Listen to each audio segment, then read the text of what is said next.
लीजिए, मोदी जी की कृपा से आपके अच्छे दिनों की कड़ी में एक और नई कड़ी जुड़ने वाली है। अगर आपकी जेब में खनखनाता हुआ खजाना है, तो फिर अच्छे दिनों के इस करिश्माई साल में आप भारतीय रेल को भी खरीद सकते हैं। जी हाँ, अब कागज कलम उठा के ताज़ा खबर नोट कर लीजिए। खबर यह है कि देश के 109 रूट पर चलने वाली 151 रेलगाड़ियों की बोली लगाने के लिए बाजार खोल दिया गया है। इसका सीधा सा मतलब ये है, आइए, बोली लगाइए और ट्रेन खरीद लीजिए। जी हाँ, पड़ गए ना चक्कर में। आज़ाद भारत के इतिहास में ऐसा पहली बार होने जा रहा है।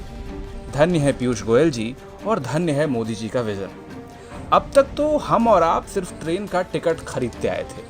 अब मोदी जी और पीयूष गोयल की कृपा से कोई भी बिजनेसमैन, धंधे वाला आदमी, कोई भी सेठ जी, कोई भी लाला जी चाहें तो पूरी की पूरी ट्रेन रूट समेत खरीद सकते हैं। और अब सवाल यह है कि सेठ जी ट्रेन खरीदने के बाद करेंगे क्या? अब सेठ जी कोई सरकार तो है नहीं जो आपकी सुविधा के लिए ट्रेन चलाएंगे। वो कमाएंगे मुनाफा, और हर उस तरीके से कमाएंगे जैसे वो कमा सकते हैं। वाकई तारीफ करनी होगी मोदी जी की। 70 साल के इतिहास में पहली बार ट्रेन की नीलामी होने जा रही है। जो अब तक नहीं हुआ वो पहली बार हो रहा है। जो नेहरू जी तक नहीं कर पाए वो मोदी जी करने जा रहे हैं। वाह मोदी जी वाह। गरीबों का ख्याल हो ना हो, कारोबार करने वाले सेठ जी लोगों का कितना ध्यान है। अब देशद्रोही तो इस पर भी सवाल उठा सकते हैं, लेकिन भाई इस विजन की गहराई को तो समझो कि जब ट्रेन चला के सेठ जी कमाएंगे तभी तो देश में तरक्की और खुशहाली होगी। अब क्या हुआ कि बाद में महंगी टिकट की वजह से गरीब आदमी ट्रेन की टिकट ना खरीद पाए। वैसे भी गरीब लोगों को ट्रेन का सफ़र कहाँ पसंद आता है। अभी हाल ही में तो सबने देखा था कि मोदी जी और गोयल जी की इतनी सारी ट्रेन चलने के बावजूद ये ज़िद्दी गरीब लोग पैदल ही अपने गांव जाते थे। हो सकता है कि यहीं से मोदी जी और पीयूष गोयल जी को ट्रेन को प्राइवेट सेक्टर को बेचने का आइडिया भी आया हो।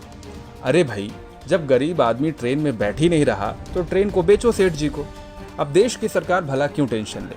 सेठ जी चलाएंगे अपनी ट्रेन और कमाएंगे अपना मुनाफा। जिसे ट्रेन में चढ़ना हो चढ़ ले। भाई वाह, गरीब लोगों से लेकर सेठ जी तक के फायदे के बारे में सोचने वाली ऐसी दिलदार सरकार की तारीफ तो बनती है। और साथ ही तारीफ बनती है इनके तेज तर्रार एटीट्यूड के लिए भी। एकदम फटाफट अंदाज में 1 जुलाई को मिनिस्ट्री ऑफ रेलवे ने प्राइवेट कंपनियों से प्रपोजल भी मंगवा लिए हैं। भारत सरकार को उम्मीद है कि इससे वो प्राइवेट कंपनियों से करीब 30,000 करोड़ रुपए तक का इन्वेस्टमेंट जमा करेगी। अब जैसे ही देश के 109 रूट पर 151 ट्रेन की डील हो जाती है, फिर देखिए कैसे कायाकल्प होता है भारतीय रेल का। हो सकता है कि जल्द ही न्यूज़ चैनल आपको ये भी समझाना शुरू करें कि भारतीय रेल की कृपा बस यही रुकी हुई थी। हरी चटनी के साथ 151 ट्रेन की डील जैसे ही फाइनल होगी, भारतीय रेल पर कृपा एकदम से बरस पड़ेगी। खैर, हम तो पत्रकार हैं।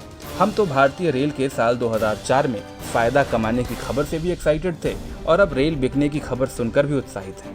वो कहते हैं ना, मोदी जी ने किया है तो कुछ सोच समझ के ही किया होगा। अब जाते जाते आप भी कमेंट सेक्शन में अपनी ज्ञान वर्षा जरूर करते जाइएगा।